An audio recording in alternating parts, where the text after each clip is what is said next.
Alright, so I got the seat out, and it's two 18mm bolts in the back, and then two 15mm bolts up here in the front. After you have to pop that little cover off, it goes right there.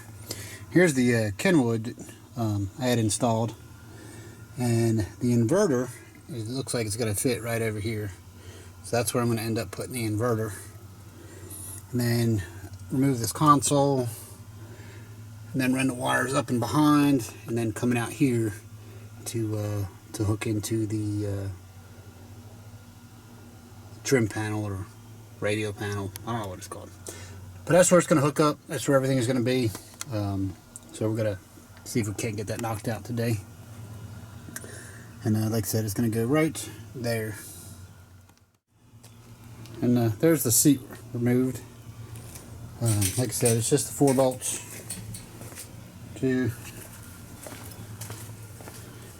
and 2. So, alright, there's some cheap seat covers I put on there. There we go. Alright, so go under the hood.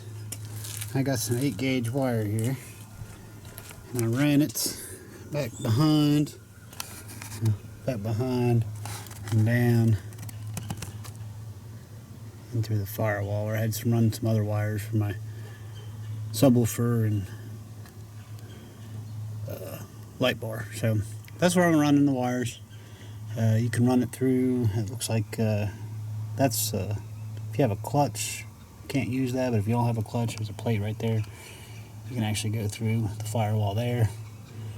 I use that one, and then I keep the rubber grommet in place, and then I wrap some rubber that I have around the wires on the top, just to keep them from vibrating against the metal. So that's how you run your wires through. And of course, you know, these ends, one will be fused, one will be connected to the negative, and then you know, that's your power to the inverter and to the relay. And then it comes in from under here, and then I'm actually going to just run it alongside the tunnel, transmission tunnel here, and come out right there like I did for my subwoofer. So.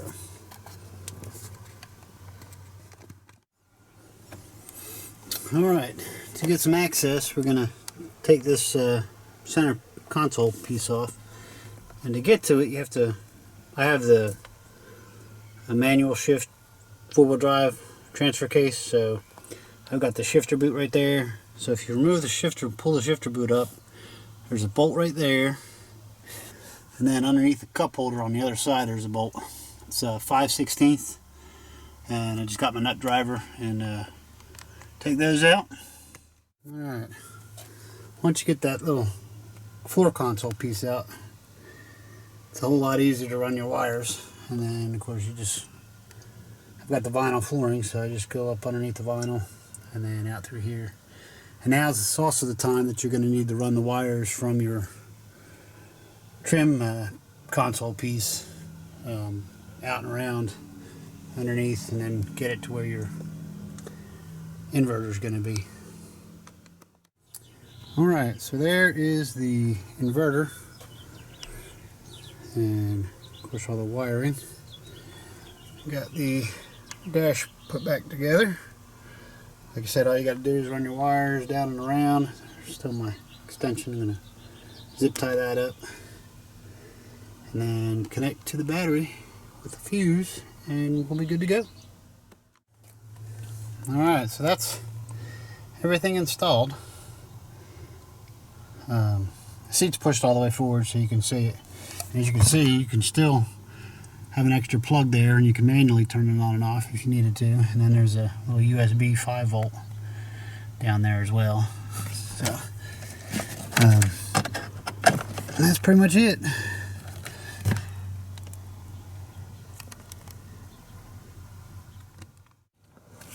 This is the seat pushed back in a normal spot, so as you can see, it's pretty well hidden. You have to actually get down and look at it. So it's not too, doesn't look bad at all. Of course, around to the front, and you got the subwoofer.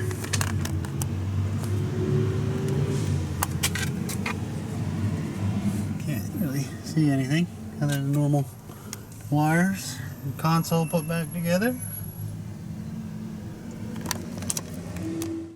Alright, so there we have it. Switch off.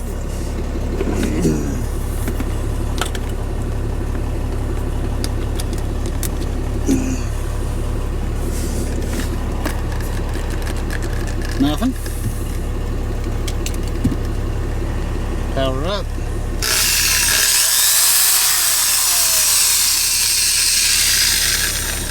And again, no codes, no messages.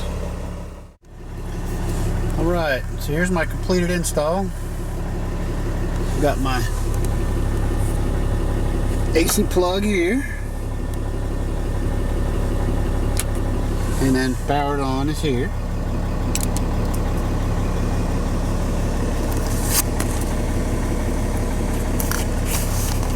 Alright. The actual inverter is installed back there.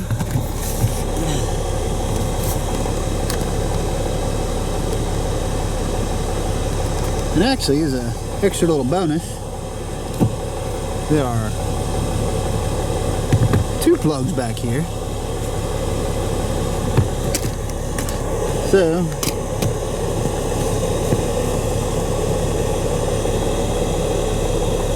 could actually have a plug from whoever's in the back seat. They needed a regular plug.